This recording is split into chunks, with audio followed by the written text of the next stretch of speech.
Recording in progress. Please. All right. The floor is yours. Hey. Oh yeah.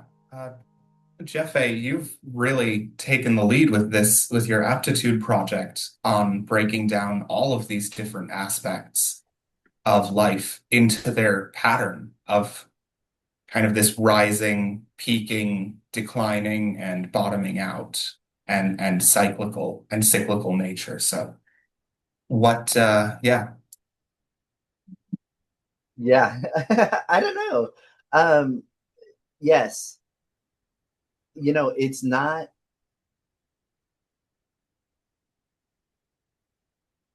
often captured in maps of awakening, which tend to be very like vertical. That there's a contraction that follows every expansion, and I'm really impressed by the work of like Ken Wilber and Claire Graves, who have come up with the sort of like integral theory of these levels of development that, you can map the chakras to them, or you can map, Piaget's stages of psychosocial development, or you can map all of these different like kinds of, but that is a ladder. And in some ways the ladder like goes back and forth between masculine and feminine at each stage, and between I and we, and so even the ladder itself is a wavelength that's just like upward. But from each, this is kind of my theory here, is from each level of that ladder there's a wavelength coming out that is like the compression waves that come off a tuning fork, basically, like the Yeah. yeah.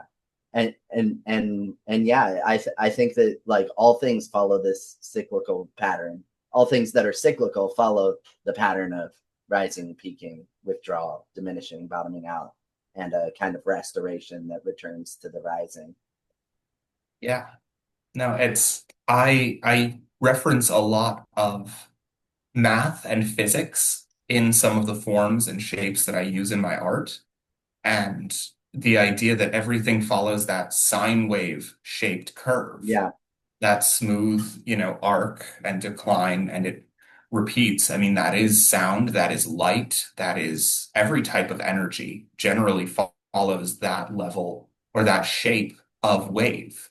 And so to just kind of take that concept and say, why would it not also be true of emotions, of interpersonal relations, of building a system or a project or whatever it is that you're doing, kind of expecting that wave, right?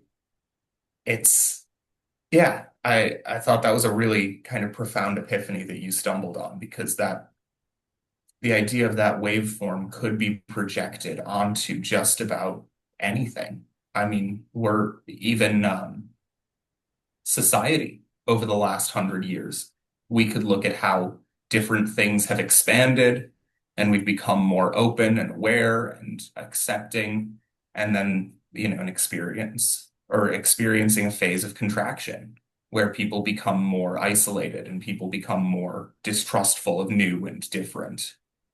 And Yeah, yeah. there's a Muslim philosopher whose name is escaping me right now, but he's got a theory of the rise and fall of civilizations that, I mean, it explains certainly the Roman Empire, which, if it can be mapped to the Roman Empire, certainly it can be mapped to the American Empire. Sure. Um, and the interesting thing about this like pattern of vibration, you could call it a vibe even. It is at each, if you zoom into any piece of it, you can find other vibrations, and there are also, so it's like fractal in that sense. No matter how far you zoom in, you find more of the wiggles, and also how far you zoom out. One way that I've thought about it is like when you're meditating, you're following the vibration or the sine curve of your breath. So you're inhaling up, holding, exhaling down, holding, and you're just following that. But then you zoom out a little bit more and you can see like, oh, actually that little piece of it is part of a pattern where I'm like remembering to meditate and then forgetting to meditate and then realizing I've forgotten to meditate and starting to meditate again. Yeah. That's it's the weight lift of any practice, like that return of like, oh, I'm supposed to be meditating. And then you can zoom out even farther, and that pattern is a part of the pattern of your life as a meditator, where it's like you make an intention to start meditating, and then you have a practice or for a dedicated period, and you're going really strong, and then you kind of fall off because contraction naturally follows expansion, and you like then come into a restoration where maybe you pick up a different meditation style or something like that. And then even that you can zoom out, and it's part of a lifetime of Right. up and down, and then you zoom out from that and it's part of a reincarnation cycle, and like you could keep going Yeah, the forever. journey of the idea of meditation cycling through society as it has Yeah, reached you to become a meditator. It's all, right. yeah, it's all fractal, and that's incredible. And you said, yeah, you could call it a vibe. Like a lot of these terms that have become really common today, vibes, are you vibing on the same wavelength? Those all Yeah, have to yeah, do with that frequency, that waveform of energy. Those are the scientific terms that people use to describe a wave of energy is, by vibration and frequency and wavelength. And, even the idea of the spectrum, the neuroatypical spectrum mm, is referring to the idea of a spectrum of wavelengths, which if you have something at any different speed, you've got a full continuum. Yeah, I've heard a theory. I'm also not going to remember where it's from, but that the quote unquote Big Bang is the equivalent of hitting every key on the metaphysical, spiritual, universal piano at the same mm, time. All the energy, because each of those different notes is a different frequency, is a different wavelength. yeah, And the whole of the universe is just all of those different wavelengths and frequencies and energy patterns bouncing off of each other and harmonizing and disharmonizing and clashing yeah, and building. And it's, it's also the idea that we are one of those frequencies. Our lives, even though it contains, each day is a pattern, each day is a cycle in and of itself. But our own lives as individuals, we're part of that grand symphony of frequencies. And we're harmonizing with people and we're disharmonizing with other people. And it's yeah. all creating this. Yeah. Yeah, yeah. I love that smashing every key on the piano metaphor. Because, one of the things that I've noticed is that people in my life will, based on what stage of the wavelength that they're at, I will attract their attention or repel their attention in order to like help me move through my bipolar, stages. So if I've Mhm. been manic for too long, someone will show up inevitably who points out like, oh, you're overlooking a lot of these details, and you're like really missing things. And then I'll get like really anxious and self-critical, and then I'll like, naturally sort of start to contract and enter the hibernation period. And so like those sorts of things happen all the time, where you could have the news or like doom scrolling enter your wavelength at just the right point to deepen a period of depression or to transition you into a period of anxiety.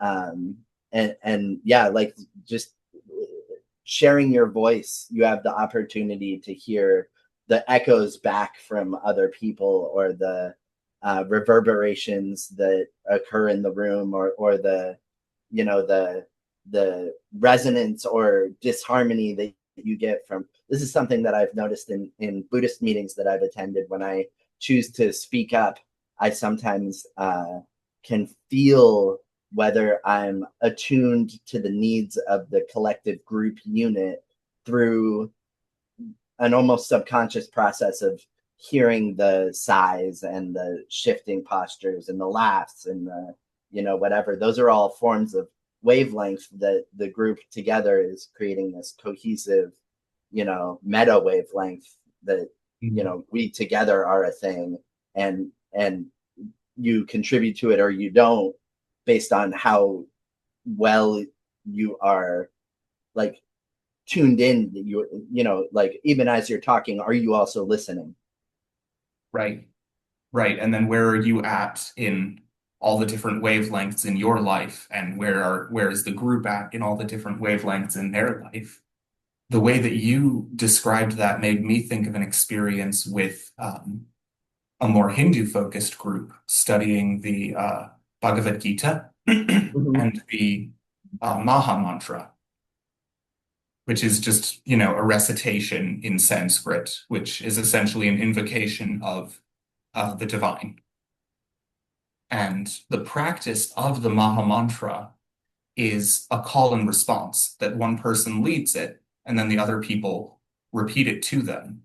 And this particular teacher explained the idea that when I say the Maha mantra, I am reminding you that you are divine. I'm reminding you, you know, of all of the truths of the universe. And when you recite it to me, you are reminding me. And so that idea that this back and forth of information, even between seemingly, you know, a teacher and a student, there is still that interplay and that that back and forth of putting it out and then having it reverberated back to you, and having those each introduce new information and contain different lessons as that happens. And of course, then, you know, the magnificence of each person's voice being uniquely different. Each person's own vocal cords and vocal structures produce a slightly different and unique frequency, wavelength, vibration that, Yeah. you know, hypothetically, if we're all the same, if we're all one, you know, with the Buddhist, with the Hindu philosophy, we are all equally divine. We are each, in speaking, we are expressing our aspect of the divine. When we recite the Maha Mantra, that's us putting our, you know, the version of divinity that has incarnated as Colin is Yeah. expressing itself. And when I hear it, I'm really hearing myself. I'm hearing that same version of divinity expressing itself through you, through, you know, Leon, through whomever it is that I'm listening to. And that there is that act of, use the word reminding and remembering, and that Yeah. we are both remembering who we are and reminding each other who they are. And that bounces off and goes back and forth. Yeah. You know, it's uncanny timing that you bring that up. I was actually, even as I was thinking, I was thinking of, like, the throat chakra and the ways in which the other chakras kind of influence and tweak the expression that comes through in the pitch and tone and cadence and all of that of the self-expression. But what I really was impressed by is that I was also thinking about, like, how are we going to tie this to non-duality? Like, how we've, like, now we've set up this, like, wavelength idea that's like there's two poles, and there's something that's moving between them. uh I mean, that suggests dual. There's two things, or Mhm. teacher student, or, you know. Yeah. I mean, the Tao Te Ching, the book of the Tao Te Ching talks a lot about that. And I'm not going to remember the quote exactly, but something to the effect of, like, the high is stacked on top of the low. before and after go along with each other. That which is long is measured by that which is short, and so on and so forth. That all of these dualities that we perceive only exist when we compare them to each other. Mm.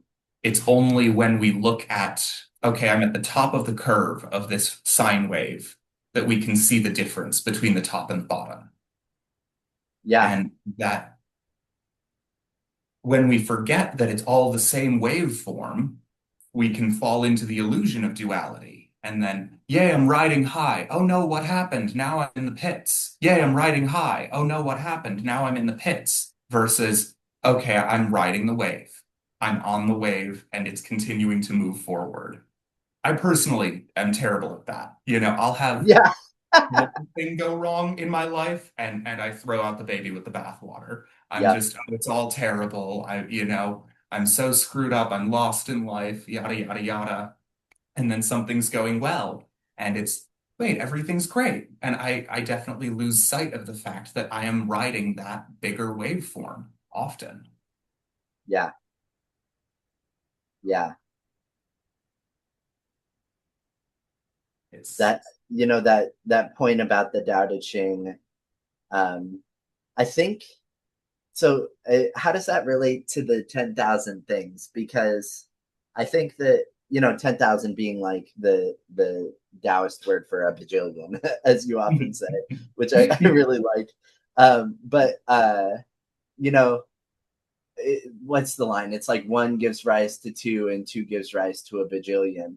So like, is the two, like, we've got one and it's the wave, and then we've got two and we say like, oh, there's a high and a low in the wave, and then we've got a bajillion, which is like from that, mathematically fractally expands like an entire universe of distinctions and differences and like chords and harmonies and all those things. Is that the way to think about it? That's a way to think about it. Yeah. I think the actual quote is that the Tao gives birth to one, one gives birth to two, and then all three begat the 10,000 things, which is, everything.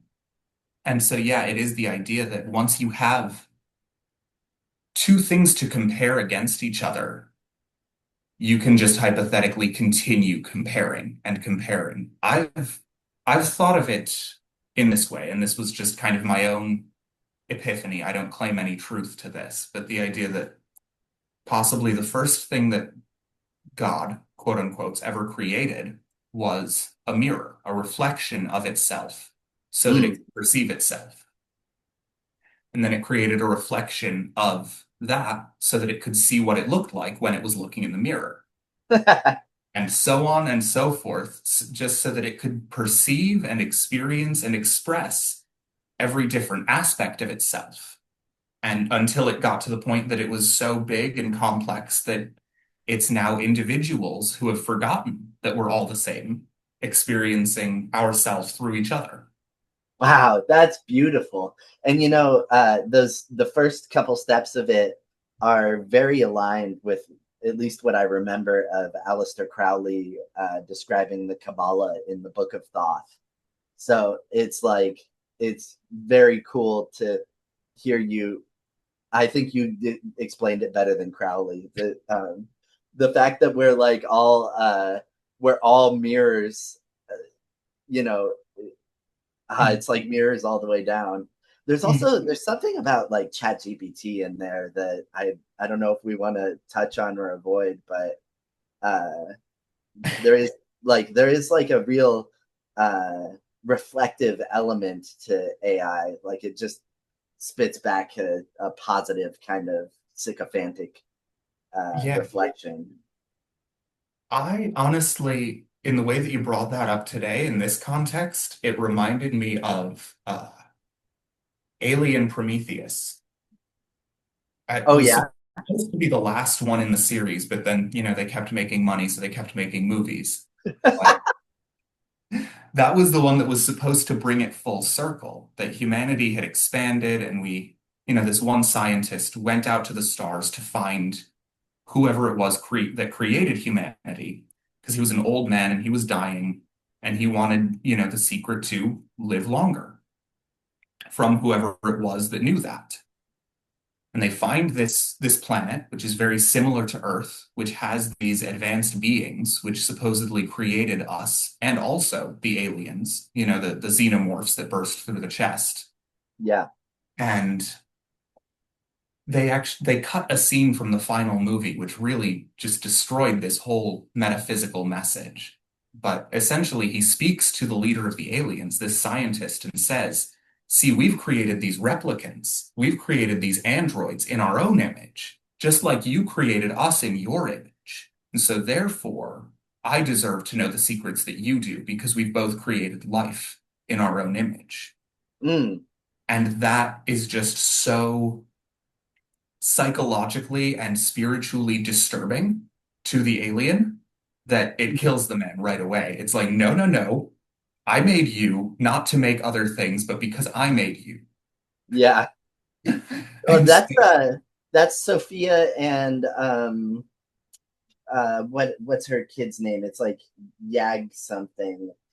In early Christian Gnosticism. yes. Yeah. Do you know what I'm talking about? Sophia is like one of the aspects of the divine, and then she like divorces from her man half, because everything was Mhm.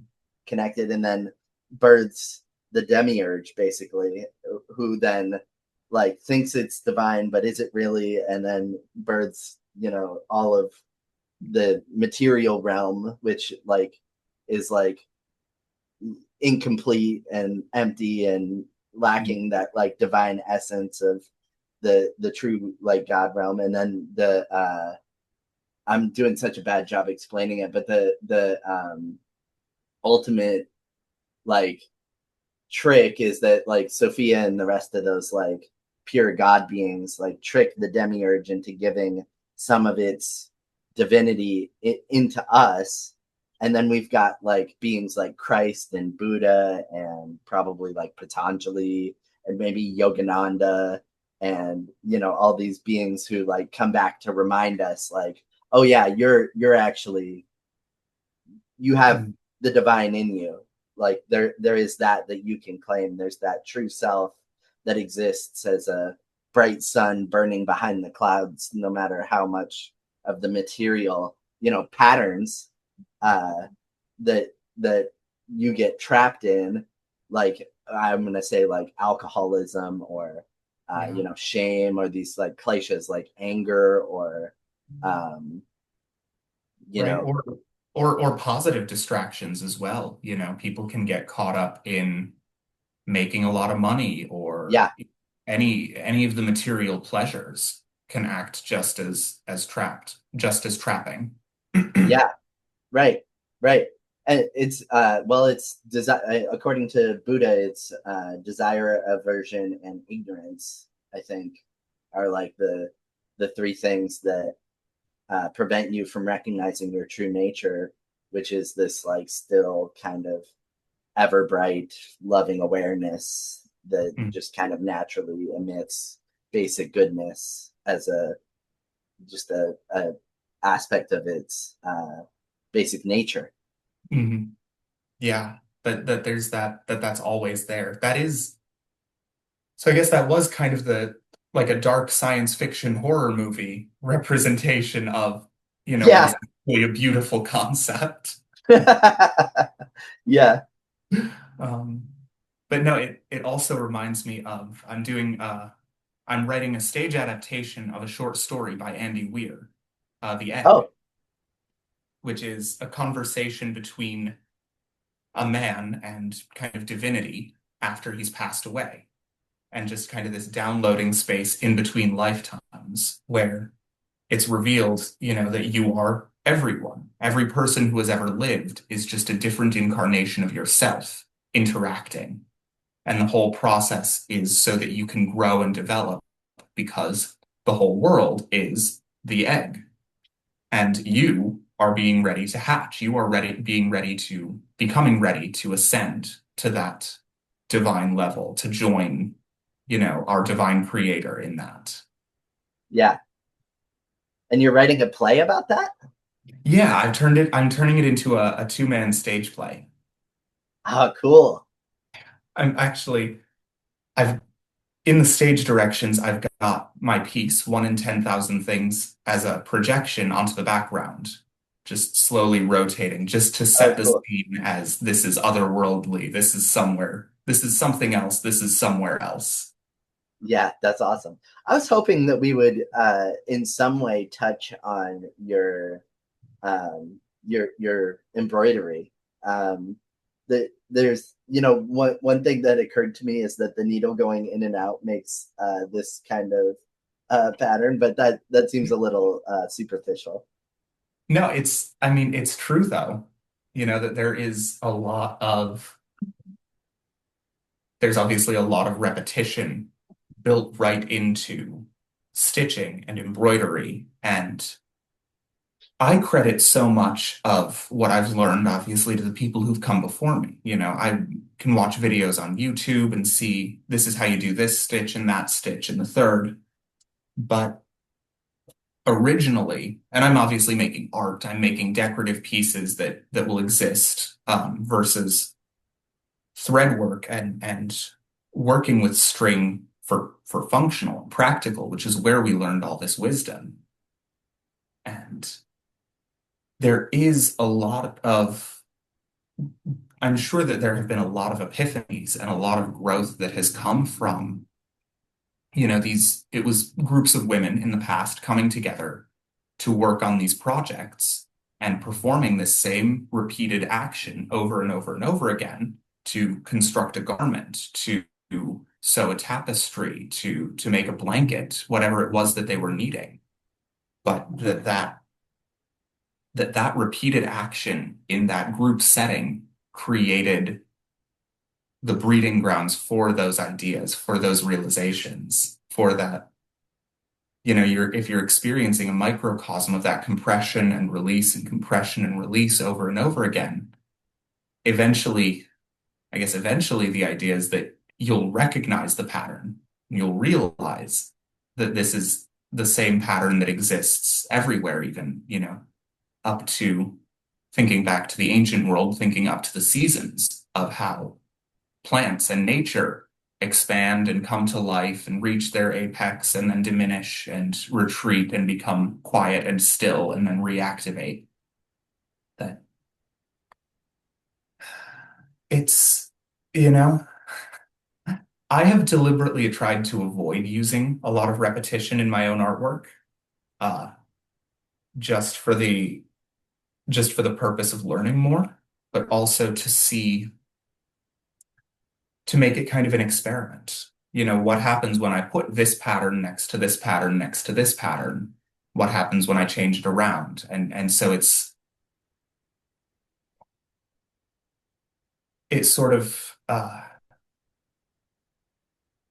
builds itself naturally based out of whatever made sense for me to do next. And then I step back and realize what I've done. I just finished a piece, actually. You can sort of see it behind me, just Yeah. barely, um, which is still untitled because I finished it about 3 months ago and I've just been sitting with it and working to understand it and contextualize it. And, obviously in creating my artwork, that's my way of expressing these ideas. That's my way of communicating this because it doesn't come naturally for me to put it into words.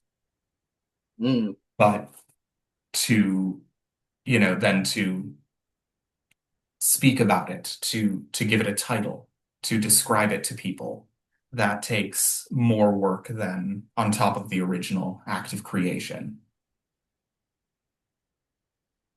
Yeah. So you're basically, I mean, you're getting into flow and letting the medium tell you what you're gonna do next. Pretty much, yeah.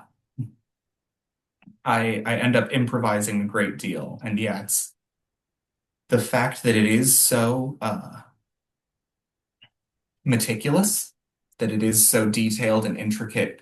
I am able to get into that flow state and hold that for, a long time as I'm working on these projects, which is just you know, that's hugely beneficial. And there's, even within that, there is the same pattern of rising and peaking and falling and bottoming out where I'll, make a lot of progress over 3 days Yeah. because I've had a bolt of inspiration, and then I'll go maybe a week or two without doing anything. And I let it fall back into the subconscious, and I let, those other processes work on the ideas until it's ready to reemerge on the other side when that pattern is ready to repeat. Yeah. You know, there's a couple chemicals that are responsible for flow. It's something Stephen Kotler talks about a lot.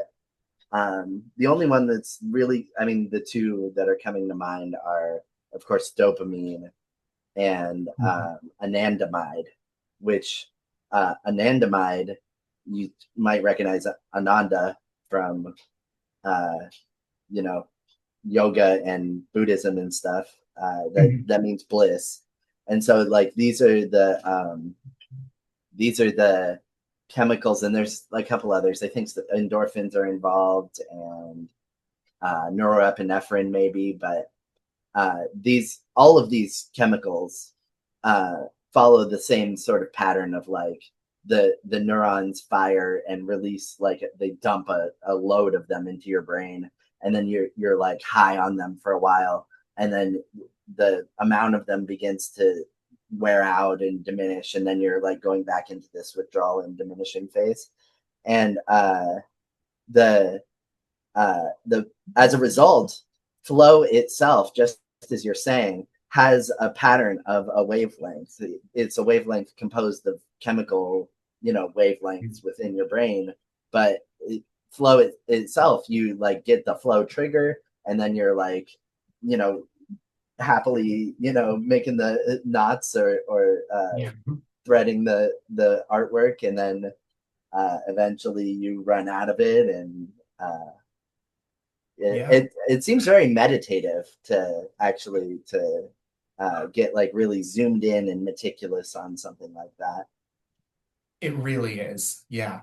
It's really meditative. And it's interesting that you talk about how many of these cycles are just hardwired into our own anatomy, right? I mean, how much of this eating and then becoming hungry, Yeah, being up right. and being active and then falling asleep.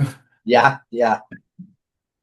I'm working on preparing a telepathy course, a 10-week presentation, just explaining kind of the science and the anatomy and the history of how we got to where we are with knowing about telepathy and being able to perform that. And one of the things that I cover in that course is how to identify when those times of day where you will be the most naturally attuned.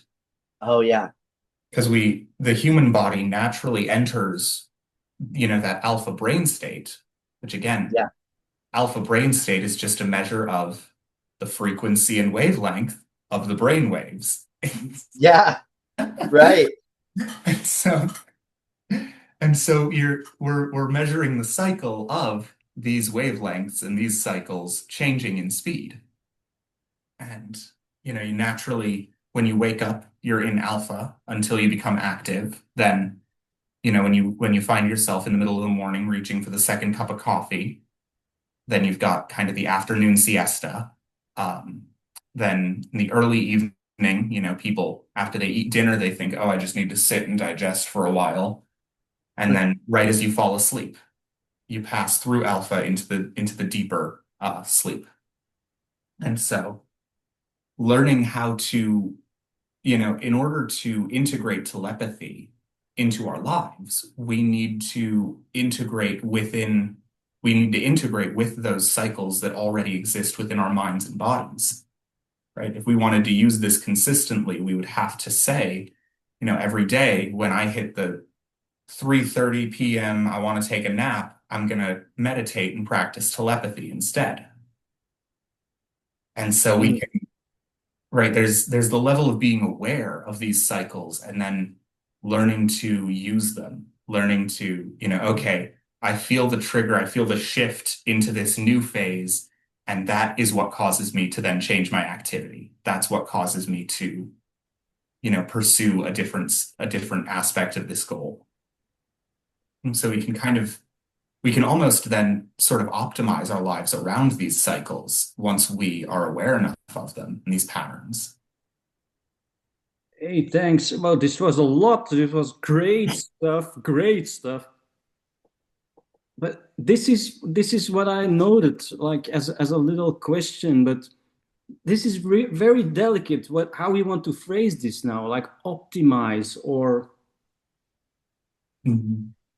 because it's like if it's about picking up on a wave, Mhm.